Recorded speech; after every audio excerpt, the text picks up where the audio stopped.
Hi friends, இன்னைக்கு நம்ம கம்பு வச்சு ஒரு ரெசிபி செய்ய போகிறோம். அது எப்படி செய்யறதுன்னு பார்க்கலாம் வாங்க. ஒரு டம்ளர் கம்பு எடுத்திருக்கேன். இது பார்த்தீங்கன்னா 100 கிராம் அளவு இருக்கும். அடி கனமான பாத்திரத்தில் இந்த கம்பை வறுத்துக்கலாம். இது லேசாக பொரியும் பாருங்க, வாசனை வரும். அந்த ஸ்டேஜில் நம்ம இறக்கிக்கலாம்.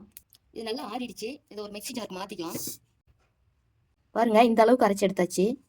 இது கொஞ்சமாக தண்ணி தெளித்து பிசைஞ்சிக்கலாம். பாருங்க, இந்த அளவுக்கு இருக்கணும். இது பிடிச்சமா கையில் கொழுக்கட்டை மாதிரி வரணும். திரும்ப ஊற்றி விட்டோமா திரும்ப நம்ம பழைய பிடிக்க வந்துடணும். இந்த மாதிரி மாவு பெசரி எடுத்துக்கணும். இதுக்கு நான் 2 கைப்பிடி அளவு ஃப்ரெஷ்ஷான தேங்காய் துருவல் எடுத்திருக்கேன். இந்த தேங்காய் துருவலை ஃபஸ்ட்டு நம்ம ஒரு டம்ளரில் எடுத்துக்கலாம். அடுத்து மாவு இதில் வச்சுக்கலாம்.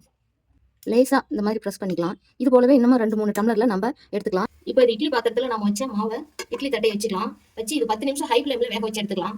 நாட்டு சக்கரை அல்லது வெள்ளத்தை தூள் பண்ணி எடுத்துக்கலாம். இதோட கொஞ்சம் நெய் ஆட் பண்ணிக்கலாம். நீங்களும் இது போல் ட்ரை பண்ணி பார்த்துட்டு கமெண்ட்டில் சொல்லுங்கள். பாய்.